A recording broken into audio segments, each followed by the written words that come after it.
What's up, guys? Japanda here, coming at you with another animation throwdown strategy video.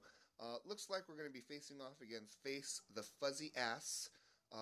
Great name that they have there for that guild. Looks like we're going to have a pretty difficult time beating these guys. Looks like they have many thousands and 900, over 900 scores. Looks like even our best players barely made it over 900 and made it to it like a 966 for one other dude. So not too great. I don't think we're going to end up winning this match, but we're always going to do the best that we can.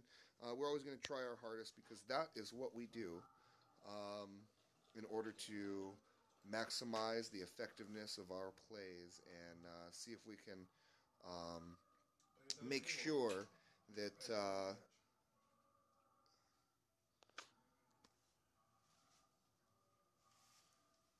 that we do things right in the future, right? So we're going to get down to Giggity Gun. That's going to have 17 effective attack. With the punch, I can only motivate it 3. So I can only make up to 20 here. I'm thinking of just keeping the board completely armed because a quadded rifle does have a 6 punch, which will supplement my first position attack pretty nicely here. Looks like if I get lucky enough, I'll only have to win. I'll have 2 opportunities at a 50-50 to clear the first position card, which is good. And I could even get a space stand down against the Rogers Closet, which is not real strong. I'd rather even get a sexy Cowardly Lion stand in position 3. I think that'd be a little bit better because I am going to get the natural BGE buff. Looks like the bomb off of the rifle in the second position is going to take care of everything on our opponent's side, which is extra good. Giggity Gun being armed is going to get the natural buff. So all we have to do is extend the game out a little longer here. And are we going to be able to clear Louise? 19 plus 6 is 25. That we will be able to clear Louise. So let's get another armed card down, which also does have punch. That's going to help us snowball into that maximum score that we're looking for here. A couple more turns. I don't think I'm going to end up being able to get a heal down. I don't have anything that really heals too good or makes any heal combos in my hand at this time. I'm going to go ahead and get down the highest health instead, hoping that the Giggity Gun is going to have enough time to heal itself up a little bit more with the BGE and with the Tina heal, and that's going to give us a 96, which is not too shabby out of a possible 100 there. So, pretty pleased with the start there. Let's move on to our second encounter. Hopefully they're all that easy. I don't anticipate that being the case just simply because I watched one of my my guildmate Raul's videos recently, which you should check out some of his videos. They are very interesting as well. Love to learn from one another, and didn't know that you could actually make some of the combos that he has exemplified in those videos. So learned quite a bit. Didn't know a lot about some of those green and gray combos, but with the BGE buff, looks like it's going to be a pretty decent option overall. So looks like in second position, am I going to be able to get through this Leela? And the answer is, let's see, that's 32. And that's 37. So I would need to add 5 to that. Looks like I'm not going to be able to get through it this turn, but I do have a SWAT Bob combo in hand. Could make that in position 2, but I also could put a rifle down or motivate it with one of my legendary cards there. I think the best option here, honestly, is rifle because of the punch aspect. Going to miss on killing that Leela, and that's going to leave us a lot of options to draw into, hopefully. Doesn't work out in our favor this time, but looks like we're going to be guaranteed to kill that drunk Leela on this particular turn. Going to keep my board completely armed, so hopefully we win the 50-50 on Paladin Peggy, which we do not. That's going to end the game even sooner, and it's going to not kill Louise, so she's actually going to get some damage off onto my second position card there. So not as optimal as it could be. Looks like I'm going to guarantee kill both of the cards in front of me, and looks like I'm not going to finish the game on this turn, but I'm not going to have enough time to get a heal off with Swat Bob should I try to make that combo now. So I'm going to go ahead and get down Tom Landry first, and I'm going to get down Personalized Beer Mug second. Hopefully, if all goes to plan, such as we did the calculations in earlier videos, that health will actually help our cause. If I put Personalized Beer Mug down first, it would have motivated Giggity Gun into winning the game on the last turn, and so hopefully by doing this, I'll get my extra heals off Tina, extra heals off the BGE buff, and I'll end up with an even better score, which probably is the case here. It looks like I'm going to get a perfect 100, so that's about as good as it gets there.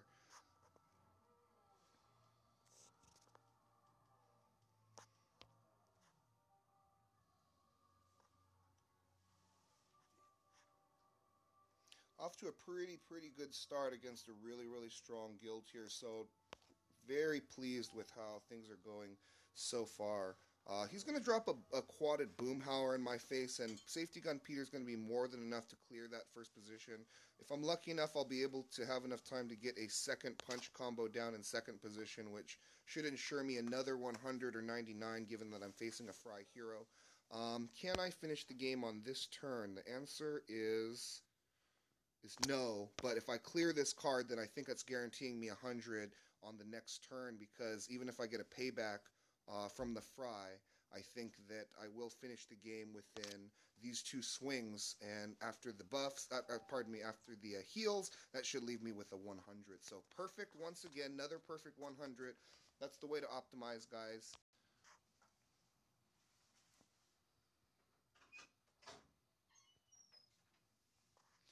Alright, fourth match.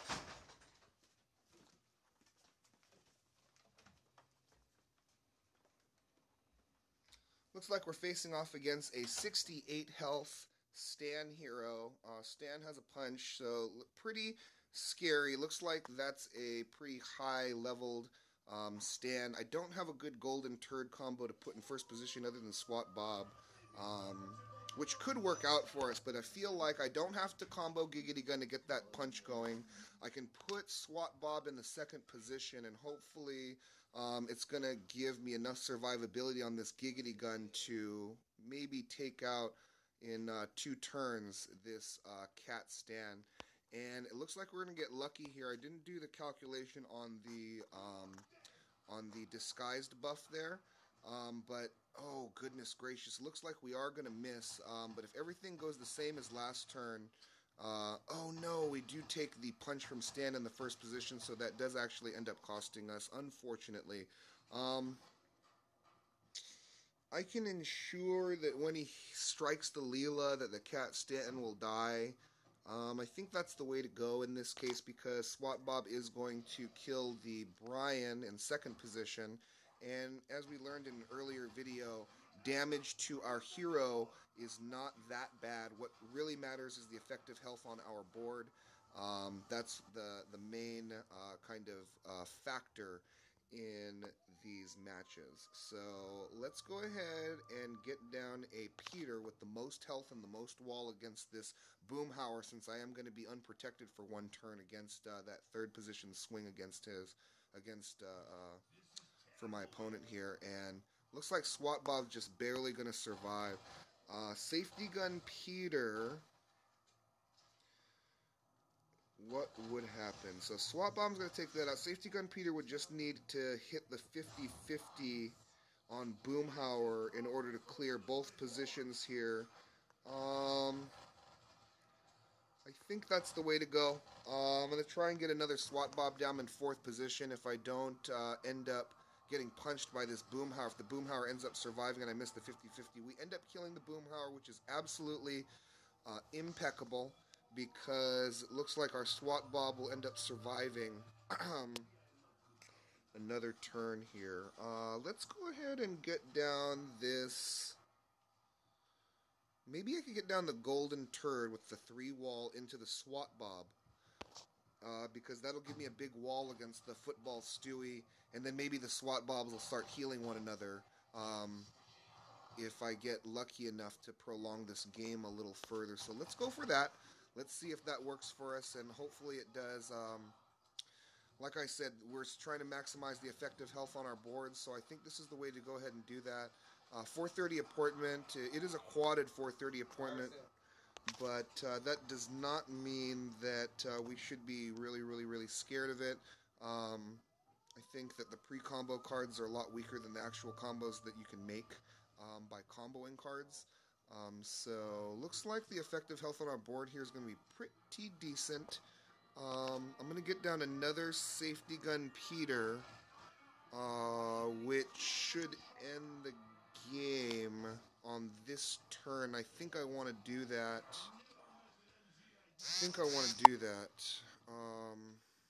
Because this cleaning wench is going to start doing some work, and I don't want to risk more cards coming down that could potentially do me damage. So I'm going to go ahead and end the game on this turn and see what kind of a score that earns us. 88, not the best, but given the circumstances of actually losing a card, taking damage to our hero from the third position, Boomhauer, getting our SWAT Bob all the way down to 2 health and then healing it back up, I think 88 is a pretty decent outcome.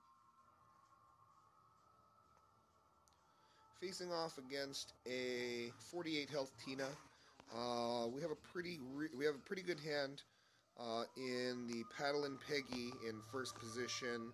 Not going to be quite enough to clear this Lady Wrestling in one go round, but we'll guarantee the clear in 2 turns here. Thinking about getting down a Penguin Conservator or a One-Eyed Bean Machine in position 2. Leela having payback and a pretty nice health. Gonna go ahead and play her first, since we're gonna get that 4 knockback from her payback there. And we do win the 50-50 on Paladin Peggy, and I do want to make sure that I clear this on this turn. Let's keep the board as armed as possible. This will actually also ensure the clear both ways. So nothing to worry about on this one. As long as we have enough time to heal up, shouldn't be a problem. Going to get down Bob, hoping to make SWAT Bob on the next turn, and we're already fully healed here, so might just go for the actual heal itself. Does he have payback? No, he does not. So even against a mythic Stan, looks like we're going to take away perfect 100, ladies and gentlemen. So looks like even if they have a superior deck, there are ways that you can continue to bang out those hundreds there. So I think it's a benefit from having a rifle-heavy deck. Right before the grindable cards kind of ended, and the changes to adventure mode went into effect, I was just purely dedicated to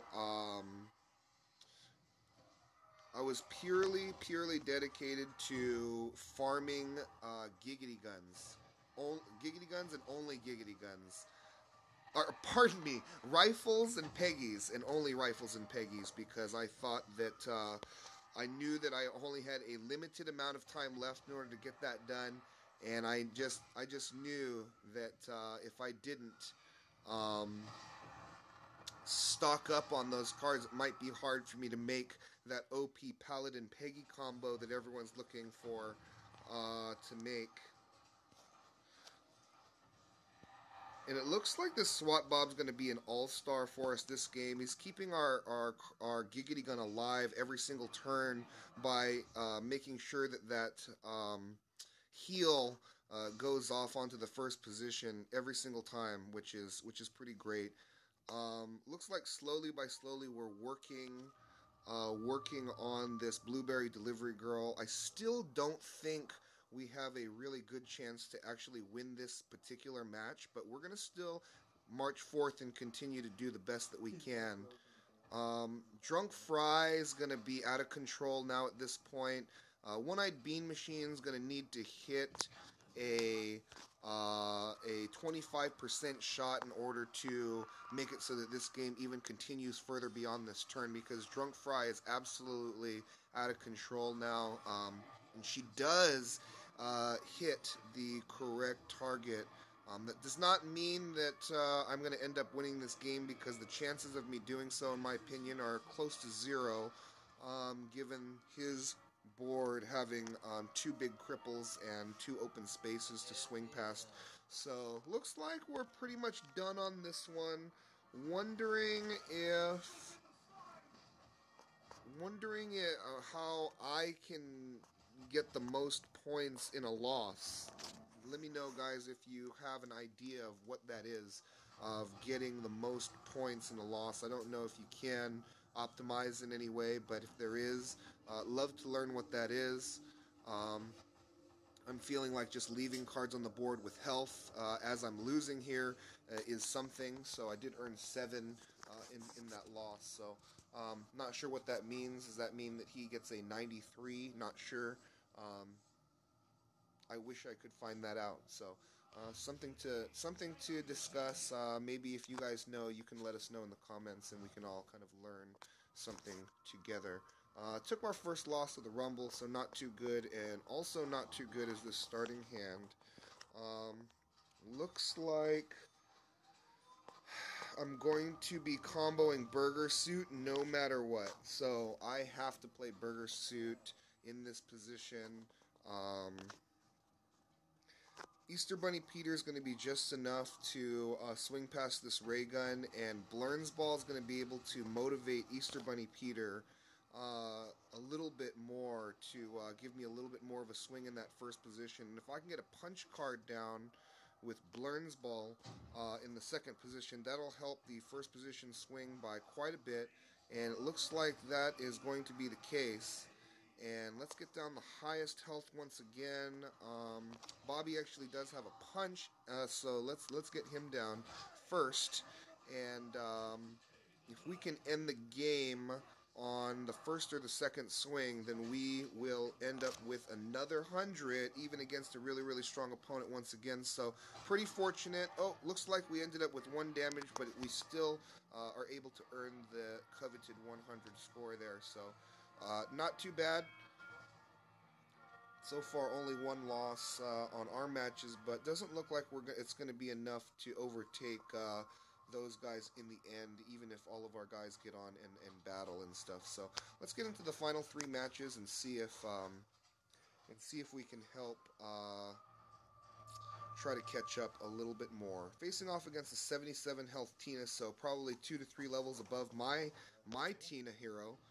Gonna get down a rifle into a Bobby or Peter. So I'm thinking Peter first, just because it's the most, it's the strongest. Hopefully we'll win the 50-50, hitting the, yes we do, Opera Francine, giving us a first position option again here. We can get down a sharpshooter Bobby, which is not great because of the Teen Laquifa being so strong on her cripple. I'm going to go ahead and put the $300 knife down to match the cripple, to see if we can help the survivability of our board at all. Looks, and get that crazed going as soon as possible. Looks like, I don't know that $300 knife is going to be able to do the job here.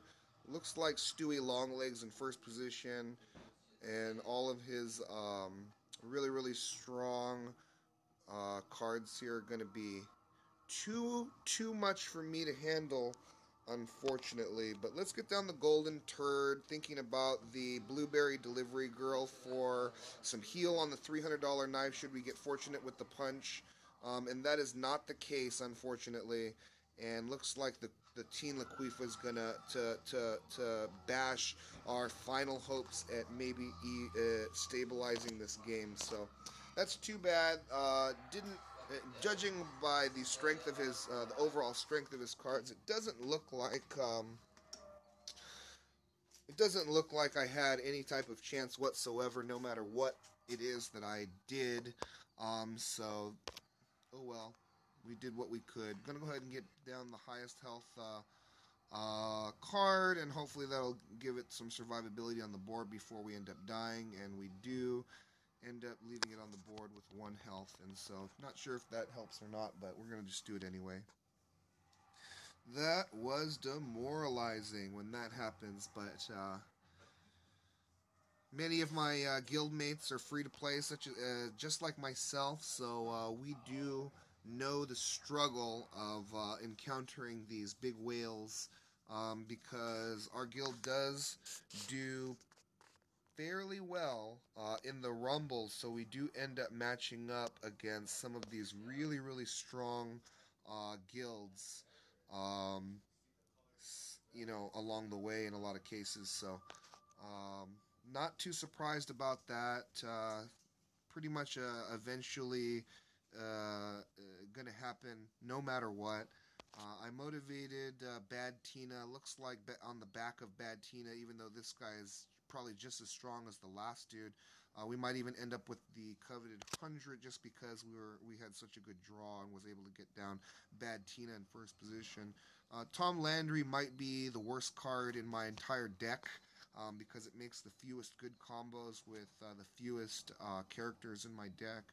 But I run it anyways because it's just so strong with Peter, Sex Ed Peter, and with Tina making Bad Tina. I have 2 copies of Peter, 1 copy of Tina in my decks, and I think that is just enough for me to justify putting 1 copy of the Tom Landry's in there as well. I'm going to go ahead and I can try for the $300 knife because I'm scared, or I can try for the Roger's Closet for the Burger Wars because I'm scared, or I could try the for the SWAT Bob because I'm scared. So anything that I do, it would be because I'm scared. And I think the best option is going to be $300 knife, honestly. If we're talking about just straight up winning the game and not worrying about maximizing our score here, I'm feeling like $300 knife is going to give us the best chance of that. Start getting this craze going right now before we lose our board completely to his overpowered card options here. And he's going to combo into Hungover Steve in his first position, which I'm very, very pleased about. Roger's Closet and Bobby makes Devil Bobby. I think we got to worry more about winning the game and less about getting 100 here, because I don't know that I'm going to be able to get 100 against an opponent so strong. So actually, I take that back. There's a possibility here, right? Both of the first 2 cards in our first position are armed, and my Devil Bobby has a big leech, and a craze and stuff. So if we get lucky with how the swings go, we might even be able to get a better score than I had actually anticipated. Well, let's see here, actually. I'm not really sure how that's going to work. We'll see. Maybe over a 90. 95, I can't complain. He was just as strong as the last dude who I actually lost to, in my opinion. Maybe slightly less strong than that, but nonetheless, much stronger than myself. But all in all, not a terrible rumble for me. Did end up taking 1 loss, but that's okay. Given the strength of their group here, I don't think that there's anything that we were going to be able to do. Good luck on the rest of the Rumble. Face the fuzzy ass. And as always, if there's anyone out there who's looking for a Rumble-oriented guild who's focused on achieving the very best score that we can each and every Rumble, then hit us up after this round. We are looking for a couple more players to fill our ranks. Or you can PM JapanToCR on Reddit, your player ID, and I will send you a personal invite that will scoot you to the top of the list to get a part of our group. Thanks for watching. Take care.